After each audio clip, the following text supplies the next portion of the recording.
ஒரு அப்படிப்பட்ட உயிரினம், அதற்கு மூளை இல்ல, எலும்பு இல்ல, இரத்தம் இல்ல, அது பிரான்சின் மிகப்பெரிய அணுமின் நிலையத்தை மூட வைத்தது. அந்த உயிரினம் யார்?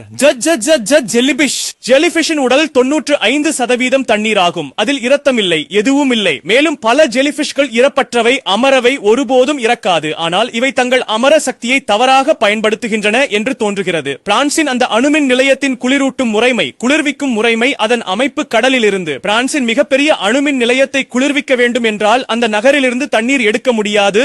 கடலின் வழியாக குழாயில் இருந்து தண்ணீர் எடுத்து குளிர்விக்கிறார்கள். இப்போது அந்த அமைப்பில் மீன்கள் வராமல் இருக்க வடிகட்டிகள் பொருத்தப்பட்டுள்ளன. ஆனால் ஜெல்லிபிஷ் இது ஜெல்லி மாதிரி தான். குஜ் அப்படியே ஜெல்லி மாதிரி. அது அந்த வடிகட்டியில தன்னை அழுத்தி உள்ள வந்து விடுகிறது. மற்றும் சகோதரா, அந்த நுண்ணிய வடிகட்டியில் ஜெல்லிபிஷ் உடல் வெட்டப்பட்டாலும் ஜெல்லிபிஷ் 2 துண்டுகளாக ஆன பிறகு அது 2 தனித்தனி ஜெல்லிபிஷ் ஆகிவிடும் என்பதை நீங்கள் அறிந்திருப்பீர்கள். ஜெல்லிபிஷ் பொதுவாக நீரின் அடியில் இருக்கும். ஆனால் சில சமயங்களில் இப்போது இந்த காலத்தில் அது மேலே வருகிறது. எனவே லட்சக்கணக்கான ஜெல்லிபிஷ் அந்த அணு உலைக்குள் நுழைந்து விட்டன, வடிகட்டியை பைபாஸ் செய்து.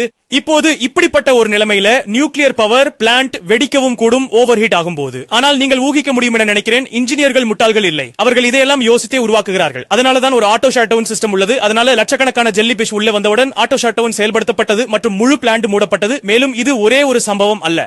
ஜெல்லிபிஷின் கடந்த கால வரலாறு, புகழ் இது போன்ற வேலைகளை செய்வதற்கே உள்ளது. கடலின் கரையில் உள்ள அனைத்து பவர் பிளான்ட்களும் தங்களை குளிர்விக்க கடலில் இருந்து தண்ணீர் எடுப்பதற்காக அதில் நுழைவது இவர்களின் என்ன சொல்வது மோசமான பழக்கமாக இருந்து வந்துள்ளது. மேலும் மிகவும் பயங்கரமான விஷயம், நான் உங்களுக்கு ஒரு வீடியோவில் சொன்னது நினைவிருக்கிறதா? டைனோசர் காலவரிசை 16 கோடி ஆண்டுகள் இருந்தது. பூமியில் 65 மில்லியன் ஆண்டுகள். கரப்பான் பூச்சிகளின் காலம் 30 கோடி ஆண்டுகள் இப்போது வரை இந்த பூமியில் இன்னும் இருக்கின்றன. ஆனால் இந்த ஜெல்லிபிஷ் தொடக்கம் முதல் சுமார் 500 மில்லியன் ஆண்டுகள், 50 கோடி ஆண்டுகளாக இந்த பூமியில் உள்ளது. மற்றும் இது இம்மோர்டல் ஜெல்லிபிஷ் டியரிடாப்ஸ். ஓடுவதற்கு பேர் இதுதான். இதற்கு சொல்ல வேண்டும், ஏன்றே தவறாக பயன்படுத்துகிறாய்.